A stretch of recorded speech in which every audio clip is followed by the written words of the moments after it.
Cause we didn't even think we was gonna talk about relationship shit. I had some whole other shit to talk about. I wasn't trying to be Kevin Samuels today, but all right. So we got to run back because what she was about to say was fire before it became 7:25 and Ramadan came. When Ramadan ended, I broke my fast with some. What was that? A strawberry shortcake. Strawberry shortcake. Was it good? Yeah, it was good. It was decent. Shout out to where'd you get it from? Plug where you got it from. I don't remember the sister name, but she about to be in the Black American market. Dang. It was fire. What's her name? Alicia? Lisa.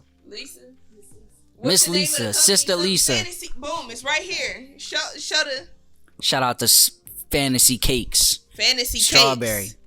An escape from the ordinary. She does, she's a chef. Like she cooks. Yeah, Yeah, she be she's a she's chef. That's what she said. Yeah, she be catering. Like chef. I know. She be catering, she said.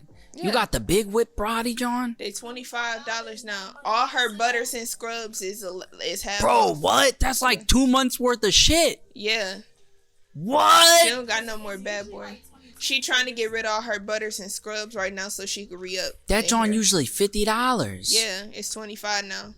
All her Wow. butters is $11 and her scrubs is $11 right now. She's got a great The whole commercial set, on the 22. podcast.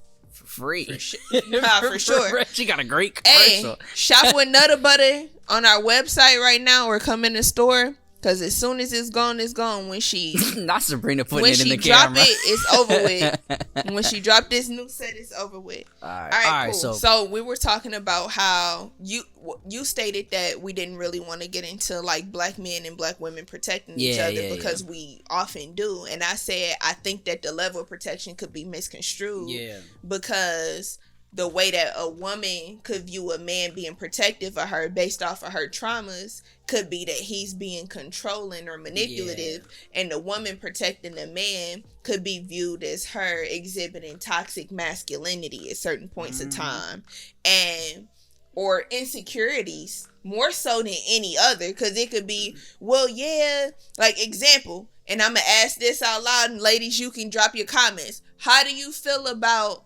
your man being hugged around the neck by another woman? Should that ever happen? Regardless to who it is. Exactly. Even his mama? A man should never get hugged around the neck. His mama? Listen. Bro. His mom? Bro. Anytime we've ever hugged, there's always been a mutual underarm embrace. Nigga, Yo, I've never... it's always been that. I lately, because Caleb hugged this other girl, and like it was a long. Bro, why are you trying to blaze me on the podcast? Like But go ahead. Anything bad or anything, but like we noticed. Yeah. Something small. It do be an under when I Every hug sis. time. What's up, everybody? This is Caleb from the O2 Collection Media, and listen, we all know we're living in a world about attention, right? Everything is about getting traction, getting your likes up, your comments up, your views up, your metrics up. But once you start to get a little traction with your business, how do you convert those views, those comments, those metrics into actual dollars in your bank account? That's what we do at the O2 Collection Media. We not only produce high quality content for our customers, but we show them how they can get those views, those metrics into converting actual sales for their products or for their services. It's all about the back end. It's all about converting people that see your posts into actual dollars and actual customers. So if you want to learn how to do that and work with us, you can go to the o2collection.com. You can fill out our contact form and we can get started. If I'm in a homeboy type of setting or a sibling, like a comfortable sibling standpoint, I do hug, but it's under the arm, like over the neck, like some shit it's like not that. No intimate. It's never. I'm never hugging a nigga around the neck that I don't plan on letting him see me naked. Listen. Part 2 coming soon, yo. Either way, this shit was fire. Part 2 is coming soon. Sis, I love you. I love you. God bless you. Sabrina was next time. Like Sabrina, you might have to get. Sabrina gonna have to jump on the camera. She like Vlad. She just talking from behind the camera and shit. Hey. I can't compare you to Vlad. Fuck that nigga Vlad. Cause he police. Help! Police! Yeah, fuck that nigga. But yeah.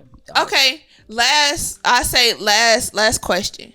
All right. What would be a piece of advice that you would give to women looking to exit the dating scene for a long-term relationship? And what is a piece of advice that you would give men looking to exit the dating scene long-term? Well, let me start with the men first. Men, get your motherfucking bag up. Stop bitching. Stop bitching. Nobody's gonna hand you shit. Your life is the life that you're gonna make for yourself. The sooner you realize, because anytime I'm having a conversation with a man, and Sabrina will tell you, most people that I hang out with is women. Because I feel like in this day and age, the women keep it way realer than the niggas do in this day and age, to keep it a buck. Most men are not yet in the space where they realize that whatever life they want, it's on them to go and get that shit. If you have a problem, you have to figure out that shit out. I see a lot of men, especially in the workplace, that they're always complaining about what the next motherfucker is doing. You spend so much time complaining about this person did this and this affected me. This is no cap. Every morning I wake up, I literally look in the mirror and I tell myself, that's your biggest problem. That's your biggest problem. That's your best ally. That's your biggest success. You look in the mirror, this is not to sound like, what's the word I'm looking for? Like, fuck. What's the word when somebody says something wrong against God? Blasphemous. This not to sound blasphemous, but there's God, big G God, Allah, the God creator, but you're made in God's image. Paul said that ye are all God's children of the Most High God. Legit. So when you wake up and you look at yourself in the morning, the Honorable Elijah Muhammad said every time you look at a black man, you're looking at God. So when you wake up and you talk to yourself in the morning, you say, yo, my biggest problem is me. My biggest ally is me. The God of my life, not the big G, but the little G, is me. I have to wake up and I have to make this shit happen day in and day out. Of course, you can have allies. You can have people that help you. You got good people in your circle, because nobody can be, do it all alone. We're meant to survive in community. But stop bitching. Stop bitching. Get your motherfucking bag up. Just stop bitching. That'd be my biggest advice to the men. To the women, I would say, y'all not catching strays. This not for you. This not for you. But I hear a lot of women say, if I don't get what I want, I would rather be alone than get something subpar than what I want. And I would say, be real and live in the real world, because life is about compromises. If you want to exit the dating scene for a long-term relationship, there's going to be things that you get. It's going to be things that you don't get. But you're not going to get everything, because going back to the beginning of this conversation, or when it switched, it's still like 4 of y'all for every one black man, especially if you want to be with a black man. Unless you want to go be with a nigga from Africa, but like, then you run in with, you feel me? Like, let's be real. Let's be real. Like, unless y'all are scouting the Caribbean, like, it's not, let's be real. Like, okay, that's fair. That would say maybe it was scattered, but that's my biggest. How about you? Okay, so for women, I would say, focus on becoming the woman that you can wake up to every day and be proud of. And if you focus on becoming who you want to be instead of becoming who everybody else wants you to be, then you'll attract the people who are designed to help you grow in the capacity that you're supposed to grow in, and that includes your significant other. Every man isn't made for you that's attracted to you, but there is a man and a type of man that's designed for you, and you have to be okay with the no, you're not my type, to get to the type of man that you can sift through to find the one that's designed for you. And for the men, I would say make your focus becoming a quality man, so that the quality of woman that's designed to be your helpmate is able to find you and identify you. So women are designed to be a helpmate, which means when I meet this man, he may not be where I need him to be or where I would imagine him to be, or he may have exceeded that space. But what it means is the qualities that's in him is seen, so that whether the business is prospering to that capacity or his pockets are there, the caliber of who he is says that it might not be there today, but that's why I love tomorrow. Yeah. And if you focus on being the type of woman that caters to the creation of that aspect of that man being his best self, as well as you being your best self every day that you wake up, then even on the bad days, you'll have better bad days because you're putting yourself in a better situation every day. Yeah. Bars. This has been. So me.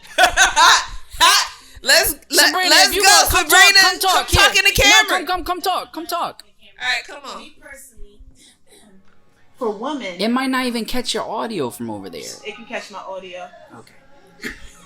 From women, I feel as though you should love God. A woman that is really within true to herself and also God, nothing can stand against you. You know, all that bullshit is going to leave. Yeah. If you loving God and you walking in God's faith and in His prosperity and everything, and His purpose and what He has for you, you loving God, that's fine. With a man, I think that you should be open to communication more, especially black men. Black men are so. That's definitely ours. Are so what's the word? Just closed off. Nah, but see, we ain't never had a avenue where we could not be closed off. And it's sad, but now you have that right now. Now us black women, we want to hear you. We want to be able to. What the hell is he thinking? Why is he? Can you talk to me? But I think that sometimes I be real shit, Sabrina. I be having thoughts so deep sometimes that's like, yo, I can't say that shit. Or I can't say that shit. Like, real talk, Sabrina said something to me, and I might edit this shit out because it's some real shit. The other day, Sabrina was like, bro, what's down? I was like, why are you so down? I was like, yo, I be feeling guilty sometimes. And she was like, why? I was like, because, like, my brother really died.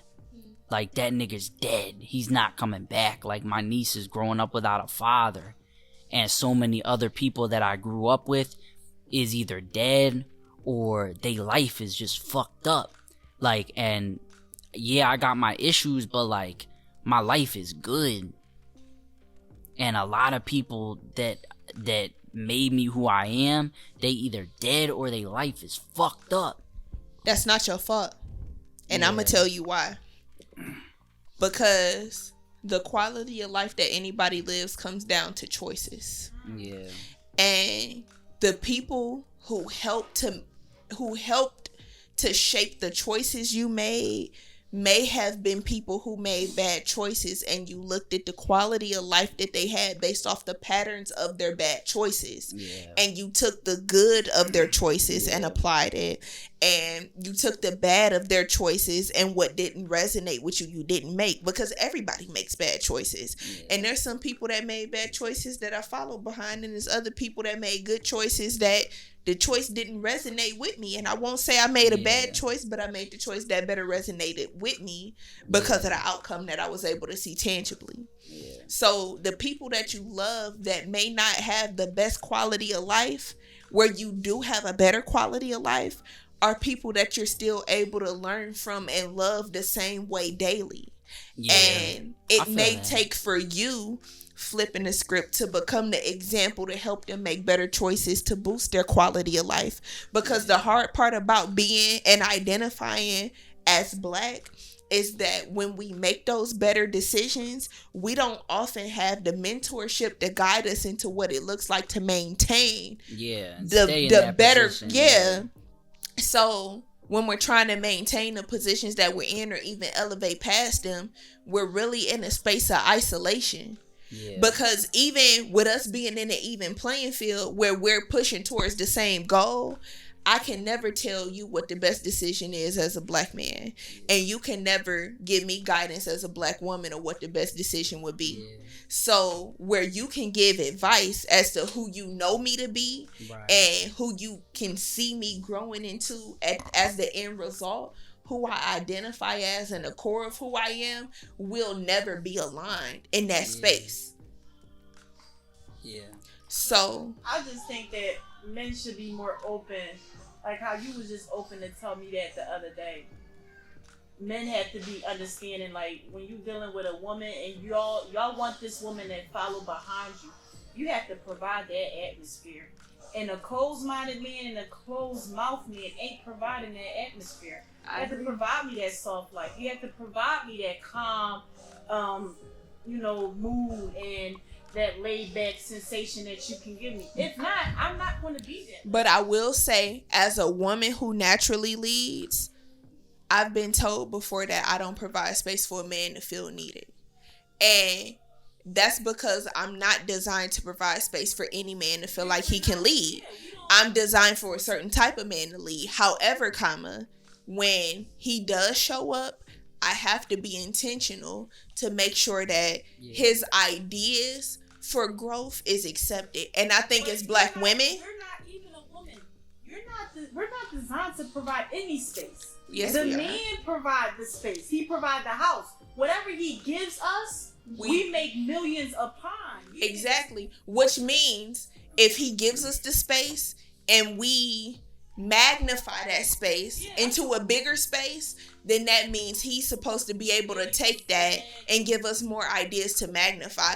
So there is an equal opportunity and an equal responsibility for him to create the baseline of the space and for us to set the atmosphere of what that space is supposed to be like, for him to take it up a notch and then for us to take that up a notch. Yeah. So it's not just him providing the space, it's us providing the space to allow him to make that space better. It's an equal exchange. Yeah. And oftentimes, so example, he got you a home. You got a home. You got a certain amount of square footage. What did you turn that home into? A space for him to be comfortable in. There's pictures in that home. There's food in that home. It's comfort in that home. It's a space for him to be vulnerable in that home, which means you can have more vulnerable conversations for you to know him and to help him grow as a helpmate. That's what you do in that space. And then what does he say? When we outgrow this space, because he can see where you're outgrowing the space, I can get you another space to grow in. So you don't see it as you grow in the space, but you're taking that space from just being a regular space to a space of significance. And that's what women don't see. We grow the space to significance. Men give us the space to turn it into whatever it's going to be. And we can turn it into heaven or hell. Woo! That shit was a bar. His apartment, child, he had this type of table. Had it like a that shit was down bad. But you gave him something to aspire towards better. And now look at the home we live in now. What's up, y'all? What's up? What's up? It is MB the Life Coach, Mariah Bailey, if you know me, the CEO of Black American Market. I'm here to let you know about a phenomenal opportunity that we have for small Black business owners. In September of 2022, we opened our 6,000 square foot store located inside of Potomac Mills Mall in Woodbridge, Virginia. When we opened, we had 10 Black businesses on the floor, and we have grown to support over 50 with a goal of 100 businesses in 2023. What that means for you is we still have a little bit of space. So if you want to be a part of what it is that we have going on, I need you to go ahead and fill out the vendor interest form so we can go ahead and get you in our storefront. All right. This has been the first episode of Black American Market After Hours. Chill. I think this shit was fire. Not for real. But listen, follow us at Black American Market, at MB the Life Coach, at Caleb Weedo 2. We pointed at the wrong people when we said the personal Instagram. It's but cool. Follow all three of them. Follow everybody because it's tagged, man. Listen, if you're a business, you want to be in the Black American market, you can go to the Black American, you can go to blackamericanmarket.net. And we out of here. We out of here.